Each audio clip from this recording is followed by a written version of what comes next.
हमारे साथ हैं जदयू के प्रवक्ता राजीव रंजन जी, जिनसे हम जानेंगे उनके राजनीतिक जीवन के बारे में और बिहार में जो समस्याएं हैं उनके संदर्भ में हम लोग चर्चा करेंगे।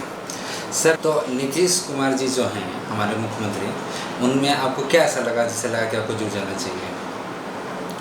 देखिए, नीतीश कुमार जी जिन दिनों मुख्यमंत्री नहीं भी थे, बिहार के एक ऐसे नेता के तौर पर उनकी पहचान थी जो गंभीर थे, जो विचारवान थे, नैतिक मूल्य उनके लिए बेहद महत्वपूर्ण थे और कहीं ना कहीं लोकतांत्रिक मूल्यों को लेकर के जो उनका समर्पण था वो अद्भुत था।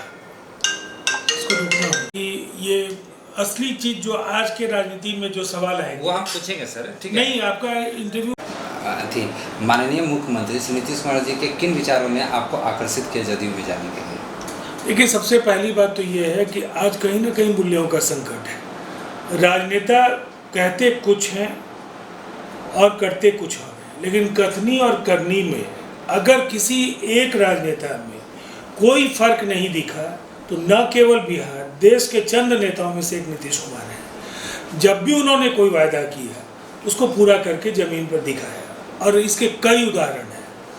अगर आप देखें, महिलाओं ने एक अवसर पर उनसे कहा बिहार में शराबबंदी का कानून लागू करने के लिए, जब सत्ता में आए उन्होंने उस वायदे को निभाया। जिस समय बिजली को लेकर के बिहार में सहसा किसी को विश्वास नहीं होता था कि कभी बिहार में ये तस्वीर दिखने को मिलेगी, लेकिन आज हर घर में बिजली की रोशनी पहुंची। सड़कों का सवाल हो, कानून व्यवस्था का सवाल हो, एक ऐसा बदलाव बिहार में आया। निसंदेह नीतीश कुमार जी ने यह साबित किया कि वो भीड़ से अलग है और एक पॉलिटिशियन और स्टेट्समैन का फर्क भी उन्होंने महसूस कराया। सर, ये माननीय मुख्यमंत्री नीतीश कुमार जी समाजवादी विचारधारा के मानने वाले माने जाते हैं। आप लोग उसी विचारधारा को आगे लेके जा रहे हैं, लेकिन आज के दौर में हम देख रहे हैं कि चारों तरफ प्राइवेटाइजेशन का दौर शुरू हो गया है। जैसे रेलवे का निजीकरण, LIC के निजीकरण की बात हो रही है, यहाँ तक कि आप सुरक्षा के क्षेत्रों में भी निजीकरण की बात हो रही है। तो क्या आपकी विचारधारा बदल चुकी है? ये समाजवाद और आज की जो चुनौतियाँ हैं उसके बीच संतुलन साधना बेहद जरूरी है।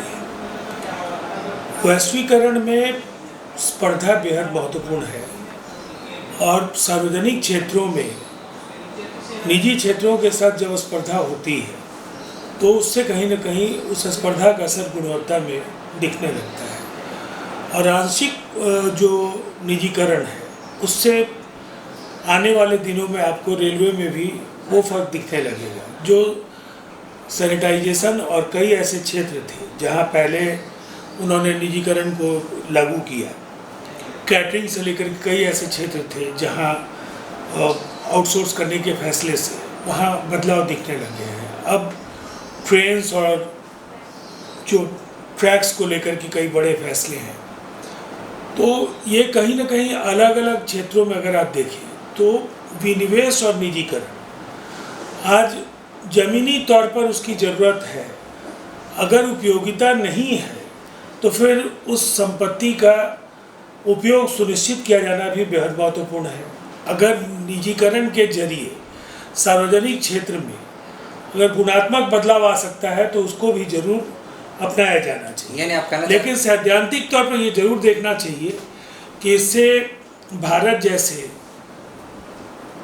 बड़ी आबादी के देश में बेरोजगारी बढ़े नहीं। जो भी प्रोवाइडर्स आ रहे हैं वो ज़्यादा से ज़्यादा लोगों को नियोजित कर पाए। सर, निजीकरण जब बढ़ेगा तो स्वाभाविक रूप से आरक्षण का जो मूल अवधारणा है उसको तो चुनौती मिलेगी। आरक्षण की मूल अवधारणा को लेकर हमारी पार्टी का दृष्टिकोण बिल्कुल स्पष्ट है। बिहार के मुख्यमंत्री नीतीश कुमार जी ने कई अवसरों पर ये दोहराया है कि निजी क्षेत्र में भी आरक्षण को लागू किया जाना चाहिए और अब लगभग सभी राजनीतिक दलों में ये चिंतन दिखने लगा है कि जब अवसर वहाँ बढ़े हैं। आप ये कहना चाहते हैं सर, क्या आप चैनल के माध्यम से ये कहना चाहते हैं देश की जनता और बिहार की जनता को कि जदयू जो है निजी क्षेत्र में आरक्षण का पक्षधर है? निश्चित तौर पर हमारे यहाँ तो आउटसोर्सिंग में रोस्टर की पद्धति को लागू किया गया है और आउटसोर्सिंग निजीकरण के एक चरण के तौर पर उसको देखा जाना चाहिए, जहाँ कई निजी कंपनियां वहाँ कर्मियों को देने का काम करती हैं। उन कर्मियों में भी रोस्टर का पालन कराया जा रहा है। सर, केंद्र में बीजेपी की सरकार है, उसके भी आप एक पार्ट हैं, एनडीए के पार्ट हैं, तो क्या आप केंद्र सरकार पर यह दबाव डालेंगे कि निजी क्षेत्रों में आरक्षण को लागू किया जाए?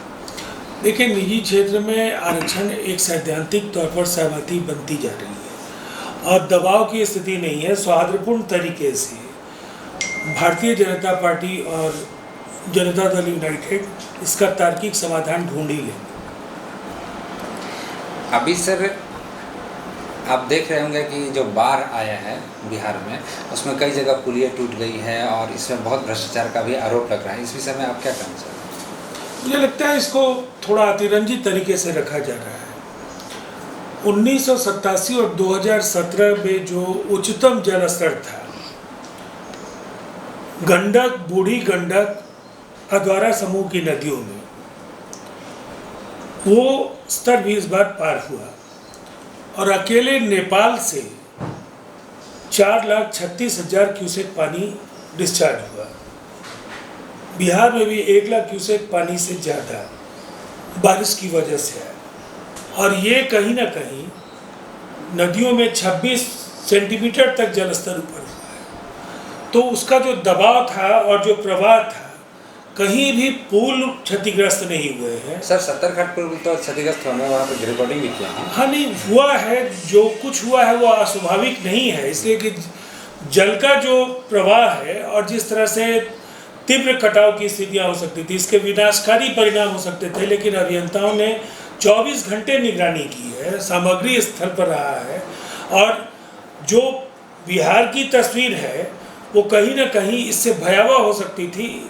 अभियंताओं ने बेहतर तरीके से काम किया है। आप इसमें भ्रष्टाचार नहीं देखते हैं? नहीं, बिल्कुल नहीं, भ्रष्टाचार का प्रश्न ही नहीं उठता है। आप इसमें किसी प्रकार का भ्रष्टाचार नहीं? किसी तरह का भ्रष्टाचार नहीं है और जो उच्चतम गुणवत्ता के साथ सामग्रियों का प्रयोग का सवाल हो या सतत निगरानी का सवाल हो, विभाग ने अच्छा काम किया है। सर, अभी कोरोना काल चल रहा है, उसमें करीब 40 लाख मजदूर आए आपके डाटा के अनुसार, तो उसके संदर्भ में सरकार की क्या रणनीति है? सरकार स्किल मैपिंग करा रही है।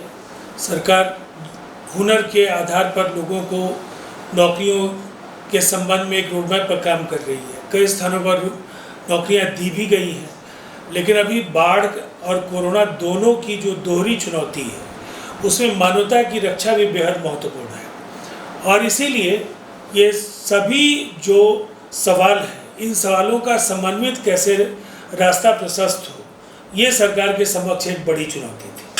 लेकिन चुनौतियों को अवसर में बदलने का जो ट्रैक रिकॉर्ड नीतीश कुमार जी का है, इस आपदा के पूरे होने के बाद एक बार फिर बिहार की जनता से आप पूछिएगा, चाहे वो राहत कटाव निरोधक गतिविधियाँ हो, तटबंधों के निर्माण का सवाल हो, मरम्मती का सवाल हो, राहत हो, रेस्क्यू मिशंस हो, लोग ये कहेंगे कि जो कुसहा बांध त्रासदी के बाद बिहार में लगातार जब भी बिहार मुश्किलों का सामना करता हुआ दिखा है, नीतीश कुमार जी ने बिहार को बचाया है। प्रश्न बाढ़ का नहीं है, प्रश्न कोरोना का है। कोरोना में है कि बिहार की जो स्वास्थ्य व्यवस्था उसकी कलई नहीं खुल गई है, जिससे कहीं पर डॉक्टर लोग भी पीपीई किट के डिमांड कर रहे हैं, उसके लिए हड़ताल भी करने के लिए तैयार है। नहीं, इक्की दुखी घटनाएं शुरू में हुई हैं, अब तो बहुत व्यवस्थित रोड मैप पर काम हो रहा है। अब 1 लाख टेस्टिंग प्रतिदिन कराए जा रहे हैं। अब जो RT-PCR और ट्रूमैन मशीनों के जरिए जांच कराया जाना, एंटीजन टेस्ट हर प्राथमिक स्वास्थ्य केंद्र पर हो रहा है। बाढ़ के जो राहत शिविर हैं, वहाँ तमाम तरह के एहतियात बढ़ते जा रहे हैं कोरोना से जुड़े हुए। तो अस्पतालों में बेड तक ऑक्सीजन पहुंचाना, ऑक्सीजन कॉन्सन्ट्रेटर्स की संख्या बढ़ाया गया है। तो अब जो भी चीज़ें हैं बिहार की, वो काफ़ी बेहतर तरीके से हो रही है। सर, दिल्ली में और केरल में देख रहे हैं कि मौतें उतनी नहीं हो रही हैं, लेकिन बिहार में उसकी संख्या ज़्यादा है। देखिए, अभी बिहार का ये पीक है, तो कहीं ना कहीं जब भी पीक होता है तो मुश्किलें ज़्यादा सामने होती हैं। पहचान ज़्यादा महत्वपूर्ण है कि संक्रमण की पहचान और उसके बाद उसकी चिकित्सा, इसलिए पहचान का कार्य बेहतर तरीके से हो रहा है। और सबसे बड़ी बात यह है कि जिस तरह से पॉजिटिविटी रेट बीच के दिनों में बढ़ता हुआ दिखा था, वो 4% के अंदर कंटेन हो गया है। तो स्थितियाँ सुधर रही हैं। यानी आप कहना चाहते हैं कि बिहार की जनता को डरने की जरूरत नहीं है? बिल्कुल डरने की ज़रूरत नहीं है, इसलिए कि जब नीतीश कुमार जी हैं तो वो 24 घंटे बिहार की पहरेदारी कर रहे हैं, निगरानी कर रहे हैं, सतत चिंतित हैं, प्रयत्नशील हैं और फैसले ले रहे हैं। सर अब चुनाव पर आते हैं, क्या आपको लगता है कि चुनाव सही समय पर होगा बिहार विधानसभा में? देखिए, चुनाव निर्वाचन आयोग को कराना है और एक जिम्मेदार लोकतांत्रिक दल की जिम्मेवारी है कि निर्वाचन जो लोकतंत्र का महान उत्सव है, अगर वो कराए जाने का निर्णय होता है तो उसमें सक्रिय भागीदारी। सभी विपक्षी दलों ने लिखित रूप से सर चुनाव आयोग को दिया है कि चुनाव अभी नहीं करना चाहिए और आपकी पार्टी का मत है कि चुनाव अभी नहीं होना चाहिए, तो इस पर आपका क्या कहना है? देखिए, सभी राजनीतिक दल ऐसा नहीं कह रहे हैं कि चुनाव नहीं होना चाहिए। सर आरजेडी ने लिखा नहीं, सभी दल में आरजेडी केवल नहीं है ना। आपको मैंने कहा जनता दल यूनाइटेड चुनाव के पक्ष में है, भारतीय जनता पार्टी चुनाव के पक्ष में है, हम पार्टी चुनाव के पक्ष में है, ये भी बिहार के बड़े दल हैं। तो जो लोग चुनाव का विरोध कर रहे हैं, दरअसल वो संक्रमण की चिंता नहीं कर रहे हैं। अगर संक्रमण की परवाह होती तेजस्वी यादव को तो हुजूम लेकर के और भीड़ लेकर के, गाड़ियों का काफिला लेकर के बाढ़ पिकनिक मनाने नहीं चले गए होते। इसलिए सवाल वो नहीं है, ये चुनाव में पूरी तरह से सफाई का डर है तेजस्वी यादव को। इस चुनाव में जनता ने मन बना लिया है कि 2010 से बुरी स्थिति में आरजेडी को भेजेगी। आप कहना चाहते हैं कि विपक्षी दल राजनीतिक कारणों से चुनाव नहीं चाहती? इससे बिहार की जनता को भी इनकार नहीं है। जनता मानती है कि चुनाव से आरजेडी अपना सफाया होने के डर से भाग रही है। यानी सभी जो विपक्षी दल विरोध करें, जैसे पप्पू यादव हो गए, आरजेडी हो गए, कांग्रेस है, तो इनकी बिसात क्या है? लोकतंत्र में जो प्रतिनिधित्व है, अगर लालू यादव की पार्टी को ये भ्रम है कि वो बिहार की सबसे बड़ी पार्टी है, तो नीतीश कुमार जी के साथ नहीं आए थे तो 2010 में तो 22 एमएलए की पार्टी उनकी हो गई थी। ये भ्रम एक बार फिर टूट जाएगा उनका। आप कहना चाहते हैं कि 81 से वो कितना संख्या देते हैं उनको? मैंने कहा ना, विधानसभा में नेता प्रतिपक्ष की कुर्सी बचाना मुश्किल होगा इस बार। सत्ता की चाह तो बहुत दूर की बात है। आप ये कहना चाहते हैं कि अगले चुनाव में वो नेता प्रतिपक्ष भी नहीं रह जाएंगे? अब इससे ज़्यादा साफ क्या सुनना चाहते हैं? ठीक है सर।